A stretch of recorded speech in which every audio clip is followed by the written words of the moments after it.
সংবিধানে যে নির্বাচন নাই সেই নির্বাচনে আপনারা কিভাবে অংশগ্রহণ করলেন? গণভোটের প্রস্তাব কিন্তু বিএনপির তরফ থেকে আসছিল, মেনে নেওয়ার পর গণভোটে গেছেন, এখান থেকে আপনি সরে যেতে পারবেন না।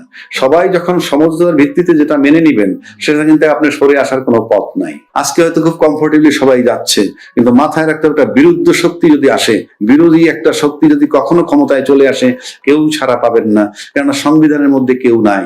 বাংলাদেশের ইতিহাসে প্রশাসনকে ব্যবহার করে সবচেয়ে ক্ষমতাশালী সরকার যিনি হয়েছিলেন তিনি শেখ হাসিনা। শুধু রাষ্ট্রযন্ত্রের উপরে নির্ভর করে শেখ হাসিনা তো 15 বছর ছিল, সেরকম থাকার চেষ্টা করে।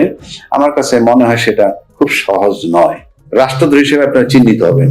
শুধুমাত্র যারা উপভোগ করবে ক্ষমতা তা না, যারা সহায়তা করবে তারাও ওইটার ভিতরে পড়বে। সুতরাং পরিস্থিতি কঠিন। আপনি আইনগতভাবে সংবিধানে হাত দিতে পারবেন না, আপনি বেআইনি ভাবে ঢুকে বসে যেতে পারেন, চালাইতে পারেন। যেহেতু 2/3 মেজরিটি পেয়ে গেছে যে দলটা, তার কোনো কিছুর জন্য কারোর উপরে নির্ভর করতে হবে না, এবং কোনো কিছুর উপরে নির্ভর করতে না হলে ওনারা যা চান তাই করতে পারবেন, এবং যা চান তাই করতে পারবেন। এর ভিত্তিতে যা চান তাই করেন, তার পরিণতি আমরা অতীতে যেটা দেখছি ভালো কখনো হয়নি। এই সংস্কারগুলোতে ক্ষতি হয় কার? এখানে আপনাকে আগে যেতে হবে। এই সংস্কার হইলে একটা আভ্যন্তরীণ ব্যাপার, এই সংস্কারের সাথে পৃথিবীর কোনো সম্পর্ক নাই, এটা আমার রাষ্ট্রের ব্যাপার। কিন্তু এই সংস্কার হইলে দেশের কোনো ক্ষতি নাই, এই সংস্কার হইলে সাধারণ জনগণের কোনো ক্ষতি নাই, এই সংস্কার হইলে বিরোধী দলের কোনো ক্ষতি নাই, এই সংস্কার হলে এখন আওয়ামী লীগ যারা আছে বাইরে তাদের কথা বলে লাভ নাই। ক্ষতি হবে কার? সংস্কার হইলে একচ্ছত্র যে আধিপত্য ক্ষমতার, সংবিধানে যেভাবে ক্ষমতাটা যেভাবে আছে কক্ষিগত করা, সেইখান থেকে ক্ষমতাটা কক্ষিগত থাকবে না, পাওয়ারটা ভাগ হয়ে যাবে। প্রধানমন্ত্রী 2বারের বেশি হতে পারবেন না, একই ব্যক্তি প্রধানমন্ত্রী এবং দলনেতা এবং দলপ্রধান তিনটে একসাথে হতে পারবেন না। এই বিষয়গুলি সংস্কার আসে, আলটিমেটলি যে ক্ষতিগ্রস্ত হয় দল, দলের ব্যক্তিগণ। সে কারণে রাষ্ট্রের ক্ষতি নেই, জনগণের ক্ষতি নেই। আমি আবারও বলছি, তাহলে তারা চাচ্ছেন না শুধুমাত্র তাদের নিজেদের জন্য, রাষ্ট্র এবং জনগণ নিয়ে ভাবলে এই সংস্কারে কোনো আপত্তি থাকার কথা নয়। যে আজকে এই যে জেনারেশনটা আসছে এবং তাদেরকে আমাদের গ্রহণ করা উচিত, তাদেরকে আমাদের, এখন তারা যদি লাইনচ্যুত হয় বা কিছু, তাহলে সেটা আমরা বুঝাবো যে which is good, which is bad. আমি শুরু থেকেই তাকে বাদ দিয়ে দিব, সে যা তা, সে এইটা সেইটা, তারা চাঁদাবাজ, তারা দেশের ধ্বংসকারী, ষড়যন্ত্রকারী। আজকে তাদেরকে আমরা বলতেছি যে তোমরা আন্দোলন করে নাই, তারা বেআইনি কর্মকাণ্ড করছে, মব করছে, মব করে সরকারে তারাইছে, ভালো কথা, সরকারকে তারাইছে, তার মব করে যদি করায় থাকে তাহলে তো তারপরে যে সরকারটা আসলো সেটাও সেটার ফসল, এবং তার অধীনে যেটা নির্বাচন করে যেটা আসলো সেগুলো তো সবই ওই মবের পরে যখন ছাত্রদের বেআইনি কর্মকাণ্ড করার পর যখন শেখ হাসিনা চলে গেল, তারপর যারা আছে তার কি সবই তো বেআইনি। তো আজকে যদি নির্বাচন করে যা ক্ষমতা আসছে তারাও তো বেআইনি হয়ে যাবে ওই হিসাব করে। তো আপনি আজকে যেভাবে দেশটা চলতেছে, একটা সময় যদি আসে, অ্যাডভার্স কোন সরকার যদি আসে, অ্যাডভার্স মানে এই প্রতিকূল একটা সরকার যদি আইসে পড়ে কখনো, আপনি লক্ষ্য করে দেখবেন বঙ্গবন্ধু হত্যার 21 বছর পর শেখ হাসিনা দেশে এসে সরকার গঠন করলো, করার পর কিন্তু সেই বঙ্গবন্ধু হত্যার বিচার বলেন, তারপরে সেই রাজাকারদের বিচার বলেন, যুদ্ধ অপরাধী, সেগুলো কিন্তু সে করেছে। তো আবার আজকে হয়তো খুব কমফোর্টেবলি সবাই যাচ্ছে, কিন্তু মাথায় রাখতে হবে বিরুদ্ধ শক্তি যদি আসে, বিরোধী একটা শক্তি যদি কখনো ক্ষমতায় চলে আসে, কেউ ছাড়া পাবেন না, কেননা সংবিধানের মধ্যে কেউ নাই।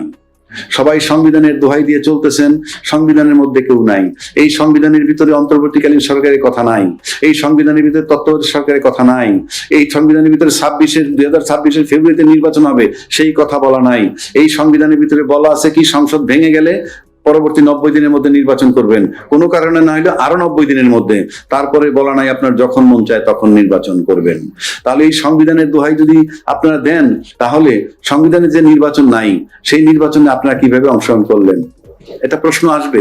গণভোটের প্রস্তাব কিন্তু বিএনপির তরফ থেকে আসছিল, তারপরে একটা বিতর্ক হইল কি যে নির্বাচনের আগে গণভোট, জামাতের দাবি ছিল, বিএনপি বলছিল নির্বাচন এবং গণভোট একই দিনে হবে। ফাইনালি নির্বাচন এবং গণভোট একই দিনে, এবং প্রেসিডেন্ট একটা আদেশ জারি করছে। সেই আদেশে বলা আছে 2টা শপথ নিতে হবে, একটা শপথ নেবে সংসদ সদস্য হিসেবে, আর একটা নেবে সংবিধান সংস্কার পরিষদের সদস্য হিসেবে। তারেক রহমান সাহেব বারবার বলেছেন নির্বাচনের মধ্যে ধানের শীষে যেভাবে তোমরা সিল দিবা, একইভাবে গণভোটের পক্ষে হাতে ভোট দিবা, এবং বিএনপি জিতছে। আমি মনে করি তারেক রহমান সাহেবের ওই এক বক্তব্যে গণভোটে জয়লাভ করছে। যেই গণভোট আপনি মেনে নিয়েছেন, সবাই আইনের কথা বলেন, কিন্তু আপনি যেটা দলমত নির্বিশেষে বাংলাদেশ সবাই মেনে নিলেন, সব দল মেনে নেওয়ার পর গণভোটে গেছেন, এখান থেকে আপনি সরে যেতে পারবেন না। সবাই যখন সমঝোতার ভিত্তিতে যেটা মেনে নিবেন, সেটা কিন্তু আপনি সরে আসার কোনো পথ নাই। আর যদি বলেন যে দুইবার, এখন একটা কথা আসছে দুইবার শপথ তো রাষ্ট্রপতি যে ডাইরেকশনটা দিচ্ছে তার ভিতরে আছে। কেউ কেউ বলেন সংবিধানে দুইটা শপথ নাই, ওই সংবিধানের তো গণভোট আসে নাই। এটা তো জনগণের ডিজায়ার, সবার সম্মিলিত প্রয়াস, সবাই চাইছেন। রাজনৈতিক দলগুলো 8 মাস স্ট্রাগল করেও যখন সমাধানে আসতে পারেন নাই, তখন এটা গণভোটে গেছে এবং গণভোটে যাওয়ার পর এখানে আসে। এখান থেকে আপনি সরে যাবার পথ নাই। এখন যদি আপনি সরে যান, আপনি 2/3 মেজরিটি নিয়ে যারা ক্ষমতায় আসছেন তারা যদি ভাবেন আমি মানলাম না, মানলেন না, নো ম্যাটার। বাংলাদেশের তো নতুন কিছু না। বাংলাদেশে এরকম এমন হইতো যে নতুন না, এটা পুরনো, এরকম অতীতে হয়েছে। আপনি মানবেন না, মানবেন না। আপনি জনগণের প্রতিশ্রুতি দিচ্ছেন যে এটা গণভোটে যাবে, হ্যাঁ জয়যুক্ত হলে মেনে নিবেন। প্রতিশ্রুতি যদি না মানেন, না মানবেন। কিন্তু প্রশ্ন হচ্ছে, যদি এই প্রতিশ্রুতি আপনি না মানেন, তার যে কনসিকুয়েন্স কি হবে সেটা সময় বলবে। যেহেতু 2/3 মেজরিটি পেয়ে গেছে যে দলটা, তার কোনো কিছুর জন্য কারোর উপরে নির্ভর করতে হবে না, এবং কোনো কিছুর উপরে নির্ভর করতে না হলে ওনারা যা চান তাই করতে পারবেন। এবং যা চান তাই করতে পারবেন, এর ভিত্তিতে যা চান তাই করেন, তার পরিণতি আমরা অতীতে যেটা দেখছি ভালো কখনো হয়নি। জামাত এবং এনসিপি তারা যে 11 দিন জোট করছে, এখানে একটা জিনিস লক্ষণীয় যে বিরোধী দল হিসাবে তারা জামাত কিন্তু আপনার সিঙ্গেল মানে নিজেরা শুধু নির্বাচন করে মাত্র 3টা সিট পেয়েছিল। আর জোটে গিয়ে বিএনপির সাথে একবার 14টা একবার 18টা পেয়েছে। 3টা সিট যে জামাত পাইতো তারা 68টা সিট পেয়েছে। এটা অলমোস্ট প্রায় 23 গুণ। এটা কিন্তু বিশাল ডেভেলপমেন্ট। আর যে রেকর্ড আছে তাদের প্রায় 52-53টা সিটে 70 ভোট থেকে 5000 ভোট এই ব্যবধানে হারছে, এবং তাদের মোট ভোট কাস্টিং এর ভোট পেয়েছে 31%। এই 31% ভোটার জামাতকে যারা দিছে, তারা যে সবাই জামাত করে সেটা আমি যদি নাও বলি, বাট দ্বিদলীয় শাসন ব্যবস্থা দেখে সে কারণে তারা হয়তো তৃতীয় একটা শক্তি দেখতে চেয়েছিল। ক্ষমতায় আসতে পারেনি সেটা ভিন্ন কথা, তা নাহলে এত ভোট তাদের পাওয়ার কথা নয়। এখন যারা ভোট দিছে আশাবাদী হয়ে, সেই ভোটারগুলো কিন্তু মানসিকভাবে তাদের সাপোর্ট দিবে। মানে আপনি এবারের বিরোধী দলটা কিন্তু কাস্টিং ভোটের একটা বিরাট অংশের ভোটারদেরকে নিয়ে বিরোধী দল। সুতরাং তারা হয়তো চিন্তা করতেছে এইটা যে আমরা পার্লামেন্টে শুরু করব আমাদের যাত্রা, আমাদের বিতর্ক। পার্লামেন্টে বিতর্ক শুরু করবে, এবং গণতান্ত্রিক দেশ হিসেবে আমিও আশা করি পার্লামেন্টের থেকে বিতর্ক শুরু হোক কঠিনভাবে। এবং তারা একটা বলছে যে তারা শ্যাডো গভর্নমেন্ট করবে, এবং শ্যাডো গভর্নমেন্ট তো আপনি ভালোই জানেন, প্রতিটা মন্ত্রণালয়ের সাথে কাউন্টার একজন মন্ত্রী, একজন সরকার হিসাবে মন্ত্রী দিতে পারলে আর এমনি শ্যাডো গভর্নমেন্ট। সুতরাং তারও প্রিভিলেজ থাকবে, প্রত্যেকটা দপ্তরের খবর সে নিতে পারবে, নিয়ে সেটা যদি বিতর্ক শুরু করে পার্লামেন্টে ভালো। যদি এই বিতর্কের মধ্যে থেকে গণতান্ত্রিক চর্চা চলতে থাকে ভালো। আর যদি 2/3 মেজরিটি পাওয়ার কারণে সবাইকে উপেক্ষা করে, আলটিমেটলি উপেক্ষা করতে থাকে, তাহলে তো আমরা অতীত সরকারের সাথে এদের কোনো পার্থক্য দেখব না যদি এটা করেন। কিন্তু আমরা চাই না সেই ঘটনাগুলো পুনরাবৃত্তি হোক। এই কারণে বলছি, বাংলাদেশের ইতিহাসে প্রশাসনকে ব্যবহার করে সবচেয়ে ক্ষমতাশালী সরকার যিনি হয়েছিলেন তিনি শেখ হাসিনা। এত কঠিন ভাবে মানে সমস্ত সরকারি রাষ্ট্রীয় অর্গানকে ব্যবহার করে সরকারি পরিচালনা করা ওনার চেয়ে শক্তিশালী কেউ এ পর্যন্ত হয় নাই।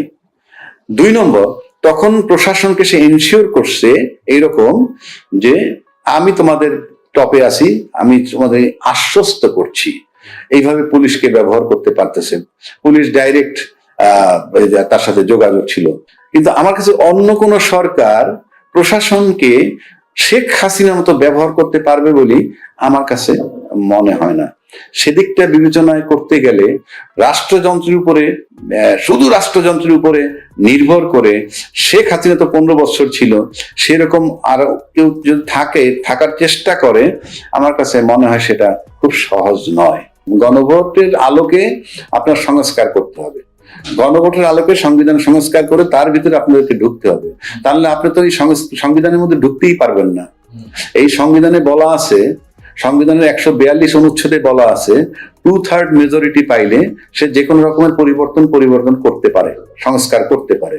কিন্তু সংবিধানের আবার সাতের খতে বলা আছে 142-এ যা কিছু থাকুক না কেন, 142 অনুচ্ছেদে যা কিছু থাকুক না কেন, প্রথম ভাগের, দ্বিতীয় ভাগের কতগুলো জিনিস আছে, কোনো পরিবর্তন করতে পারবেন না। সেই প্রথম ভাগের ভিতরে যেমন আছে 4-এর ক, সেখানে কি যে বঙ্গবন্ধুর প্রতিকৃতি, বঙ্গবন্ধুর ছবি সমস্ত অফিস, আদালত, স্বায়ত্তশাসিত প্রতিষ্ঠান সর্বত্র এটা থাকতে হবে, আপনি পরিবর্তন করতে পারবেন না। যদি করেন তাহলে 7-এর 1 আর 2-এ বলা হয়েছে তাহলে রাষ্ট্রদ্রোহিতার শামিল হবে, রাষ্ট্রদ্রোহী হিসেবে আপনারা চিহ্নিত হবেন। শুধুমাত্র যারা উপভোগ করবে ক্ষমতা তা না, যারা সহায়তা করবে তারাও ওইটার ভিতরে পড়বে। সুতরাং পরিস্থিতি কঠিন। আপনি আইনগতভাবে সংবিধানে হাত দিতে পারবেন না, আপনি বেআইনি ভাবে ঢুকে বসে যেতে পারেন, চালাইতে পারেন। আইনগতভাবে আপনি সংবিধান এমন ভাবে করা, এটা যদি আপনি এই গণভোটের আলোকে সংবিধান সংস্কার পরিষদের সদস্য হিসেবে ওক নিয়ে সংস্কার কইরা না ঢোকেন, তাহলে আপনি